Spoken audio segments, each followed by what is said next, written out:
At the beginning of things, the Beloved unveiled his beauty. So he created the life-giving meadows and the garden of the universe, so that from every bough and flower and leaf therein, his beauty should be manifested in many different forms.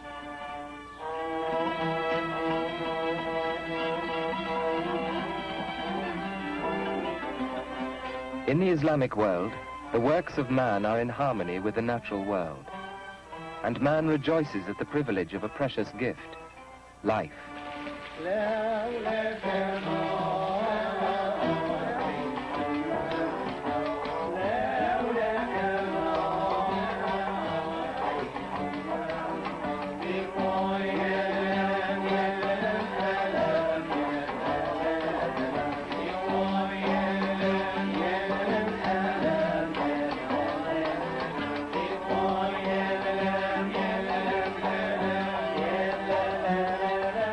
Know then, may God guide you and us, that all creatures are subject to a regular and orderly system.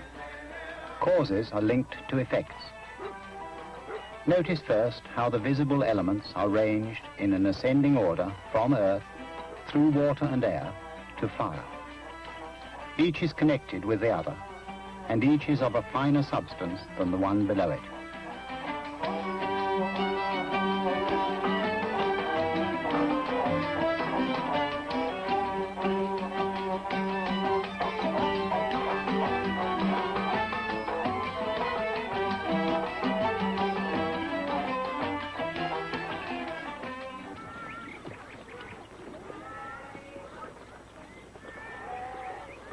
Muslims think of man as the link between God and nature.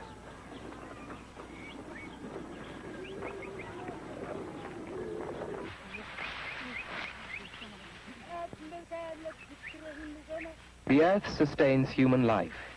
Man draws his food from it, but he refrains from forcing it. If these apparently simple methods do not change, it is not because of inertia, but because within them the experience of many centuries is stored.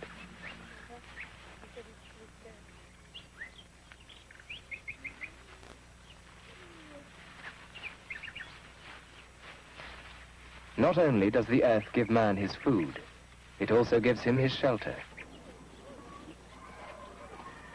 Almost everywhere in the Islamic world, this village is in southern Arabia, man draws his building materials from the rocks and soil.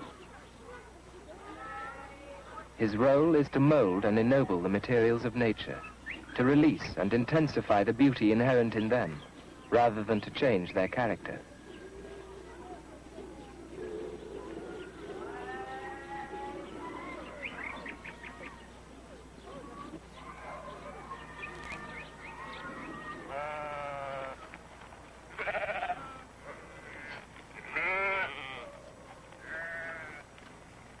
In a Muslim village, each man builds his own dwelling. There are no architects.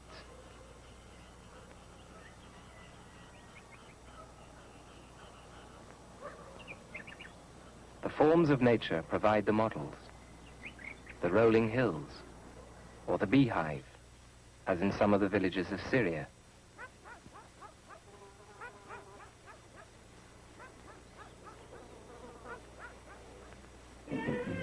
The Kasbahs of southern Morocco are built of mud. Some have lasted for hundreds of years, and most are beautifully decorated in a style the Arabs brought with them from southern Arabia many centuries ago.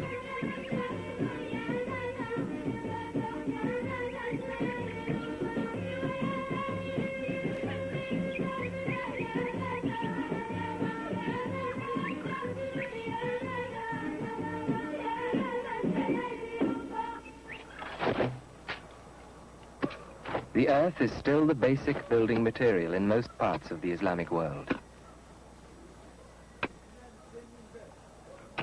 The walls will last for many years in a dry climate, or if protected from rain. The dampened earth is built up in sections between shuttering. One day, when there is no further use for it, the building will be allowed to sink back into the soil. Muslims recognize that every work of man is transient, and like their nomadic ancestors, They make no attempt to leave a permanent mark behind them.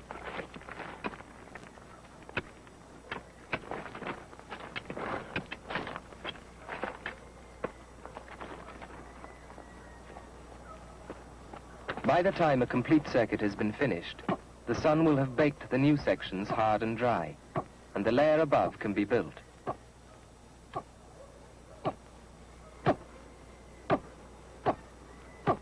The tightly packed, thick walls give excellent insulation from the extremes of temperature. They are much better than concrete in this respect, cooler in summer and warmer in winter.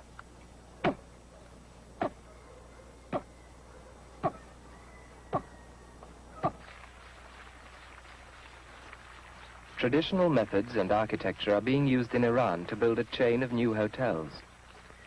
They are comfortable and practical, and have cost far less than similar concrete buildings. The walls are rendered with a layer of earth mixed with straw, which covers and protects the inner blocks.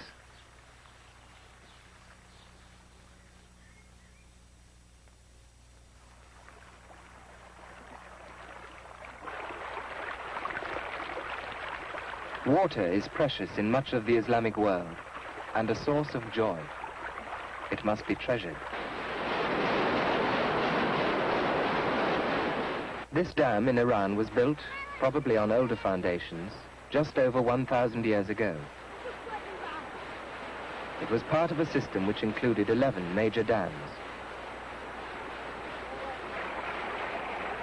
The ruler brought engineers and workmen to build this dam with stones set in mortar. It was reinforced by iron anchors, coated with lead. Upstream and downstream, the riverbed was paved for several miles, and the supply canals extended for over 10 miles, serving 300 villages.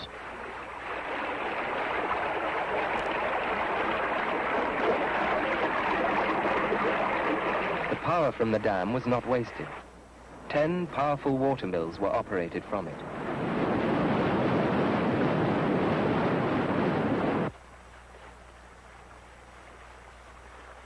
In the 11th century, this dam near the border of Afghanistan and Iran was built. It is still the source of life for a whole region. The dam is 120 feet high and 280 feet long, and many centuries earlier than anything comparable in Europe.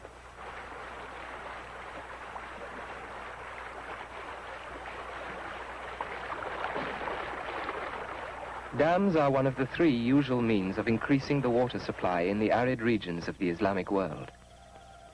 The others are wells and underground canals.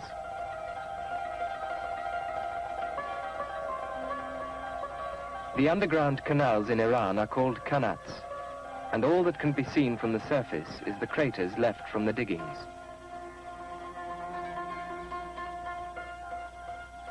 The system was inherited by Islam from the ancient world, and without the qanats, life would not be possible in many areas. The men who dig the qanats form a special group, deeply respected by the community. The work is dangerous as well as essential, and they are never made to enter a qanat if a premonition has warned them not to.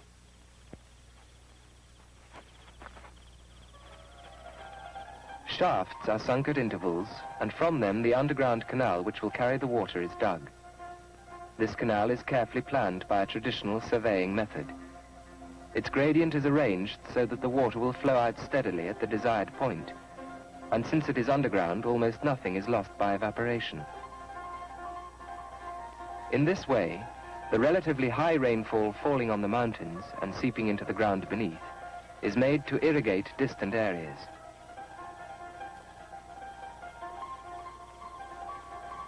Qanats are sometimes as much as 50 miles long.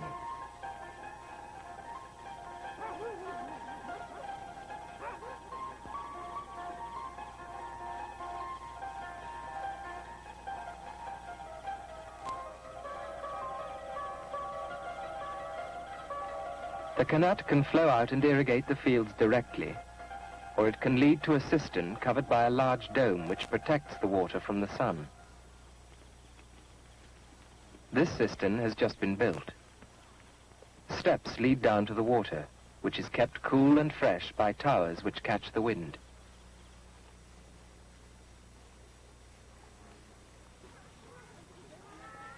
This storage cistern with 4 wind catchers is 600 years old. Another has 6 wind catchers. The water drawn from these cisterns is vital to the life of many towns.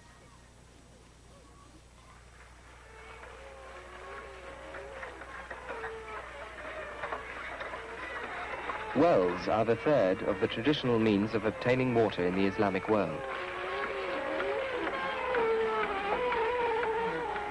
This method of raising water, known as the Persian wheel, spread widely with Islam. It still supports agriculture from India to Spain.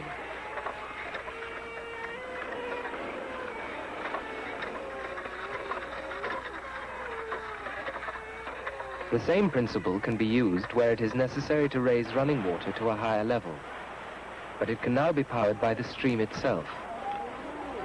This mechanism in Damascus is at least 4 centuries old and was in use until recently. Without any animal or human effort, it raised water continuously to supply the mosque and its adjacent hospital.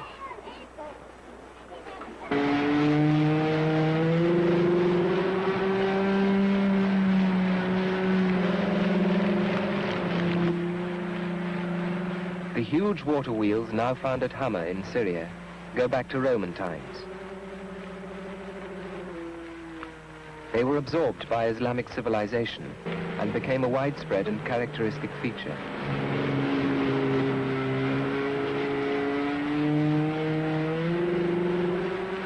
Poets likened them to the clouds which drink from the sea and, rising over the land, distribute rain, and their sound to the sighs of lovers.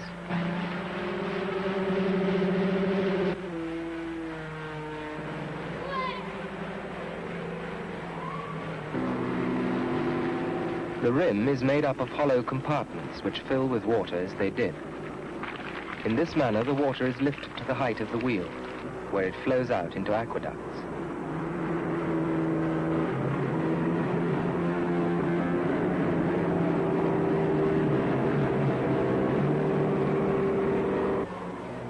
The wheels are an image of the perfect balance between man and nature which Islam aims at. Simply by maintaining them, the entire area is irrigated. Nothing is wasted. Even what is spilt returns to the river.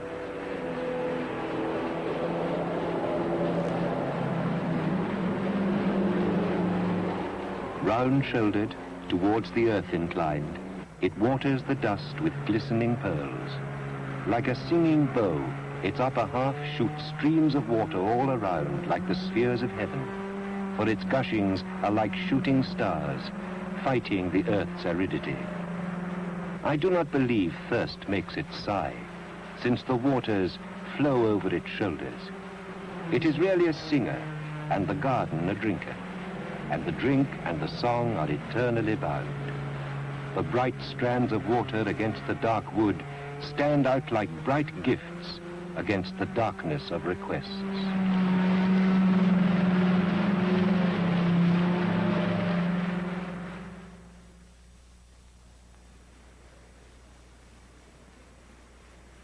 Even the birds, as they stretch forth their wings, praise God.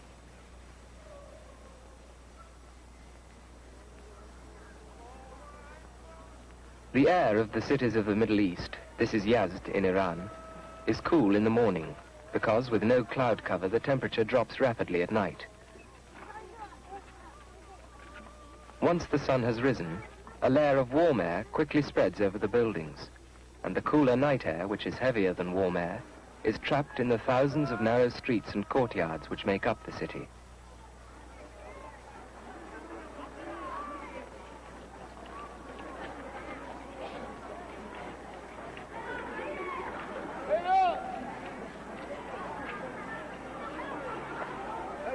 High walls keep the sun out till late in the afternoon, and many of the streets and houses will remain relatively cool for much of the day. The difference can be even as much as 10 degrees centigrade.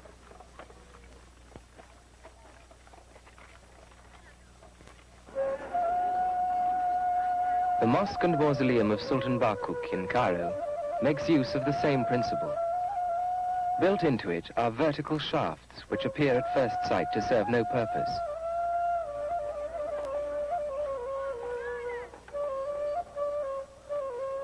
They are part of an efficient air conditioning system which uses no energy but depends instead on an understanding of natural principles.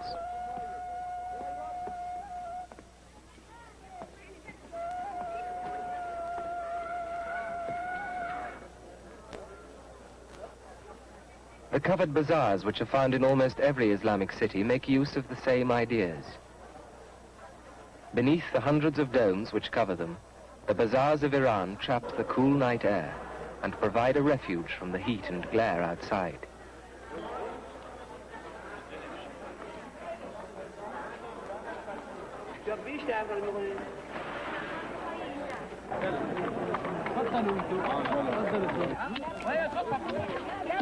In Morocco, the bazaars are not roofed, but are covered with trellis work which breaks up and softens the sunlight.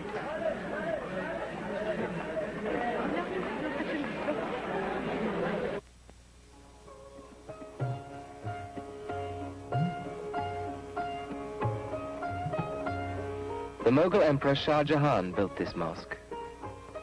It is on the edge of the Sindh Desert in Pakistan, one of the hottest regions in the world. It is a superb example of the adaptation of architecture to climatic conditions. The whole mosque suggests coolness. The ceramic decoration uses cold colors and crystalline forms which recall those found in ice and snowflakes, while other panels remind one of pleasant gardens.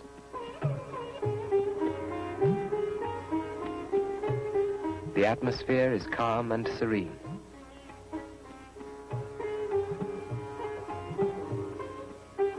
Arcades surrounding the courtyard retain the cooler air, and perforated screens, called jalis, catch any breeze and allow it to circulate, so that the body, as well as the mind and heart of man, is refreshed.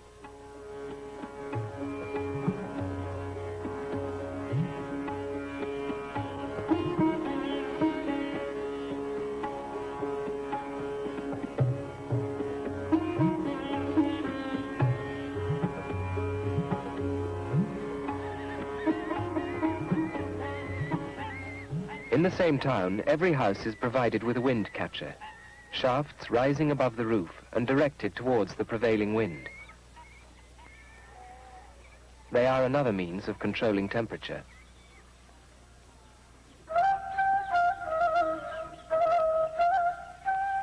In many regions of the Islamic world, wind catchers have developed into important architectural features.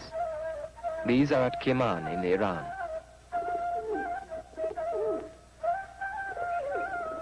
The projecting sticks are sometimes hung with dampened mats, which help cool the air.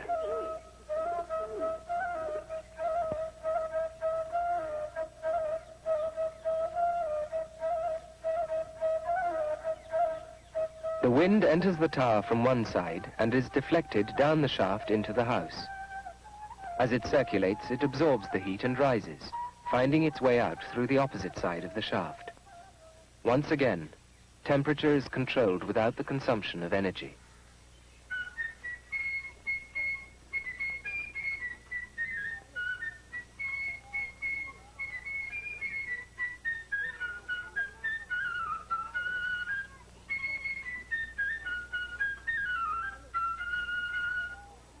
In Cairo, wind catchers were always used in conjunction with a particular type of wooden lattice screen, which covered the windows of the houses.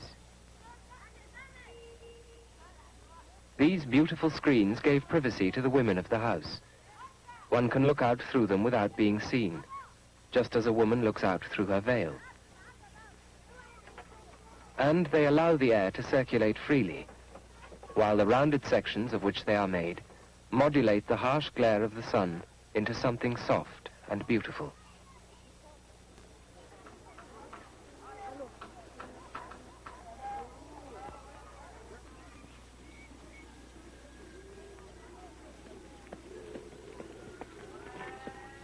air currents provided Islam with an important new source of energy.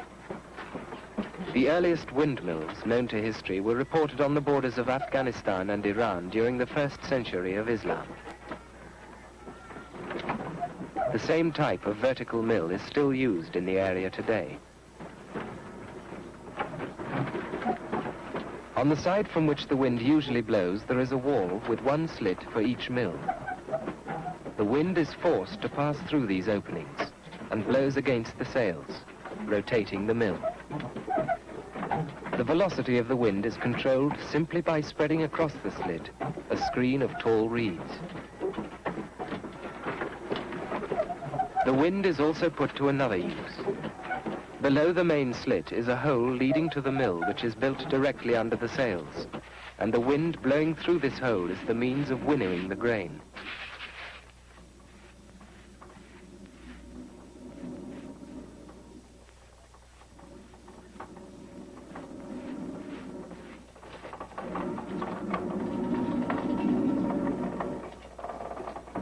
The millstones are directly fastened to the main shaft, and no gearing is needed.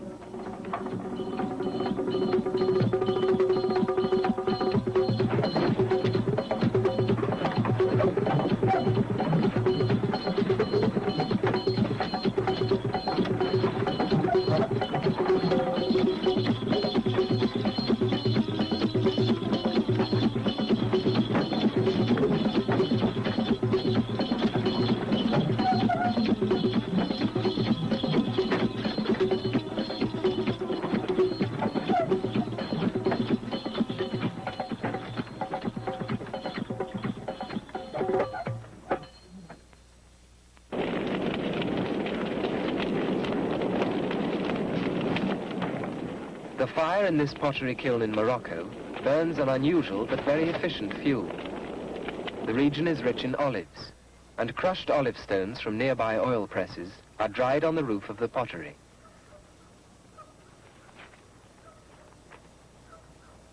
They are saturated with olive oil, and when fed to the fire at once give temperatures very much higher than is usually considered possible by natural means.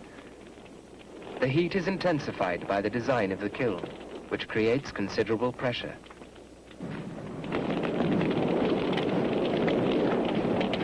Such methods are found elsewhere in the Islamic world, and it is thought that they may have been part of the secret means by which the famous and exceptional steel of Damascus was produced prior to the sack of the city in the 13th century.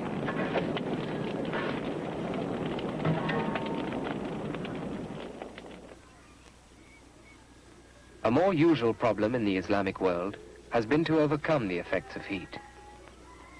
This building in Iran is an ice dome. It is 500 or 600 years old. Ice was available even during the hottest summers. It was made and stored at special buildings on the edges of the towns. A long, high wall kept the area in front of it permanently in shadow. This area was flooded each night. The water at first flowed into a trough in which it was cleaned and filtered. It was then allowed to spread out and form a thin sheet across the open tiled floor. At night, the temperature dropped rapidly, and the water froze. Further layers of water were added, and in the morning the ice was still protected from the sun. It was then cut into blocks and stored in the adjacent ice dome. These large mud-built domes are similar to the water storage systems. Their thick mud walls give excellent insulation and preserve the ice packed into them. Even 1,000 years ago, iced sherbet was available throughout the summer in the bazaars and homes of Islamic cities.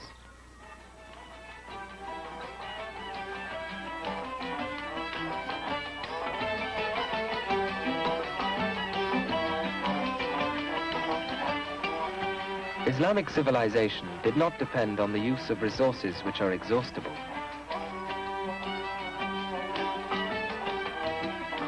Because it corresponded to the whole nature of man and did not concentrate on certain aspects only, it was never in conflict with the natural world. Nature was a partner of man, not his slave.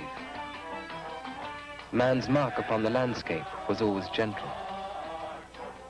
He did not forget that he is only a traveler passing through the world.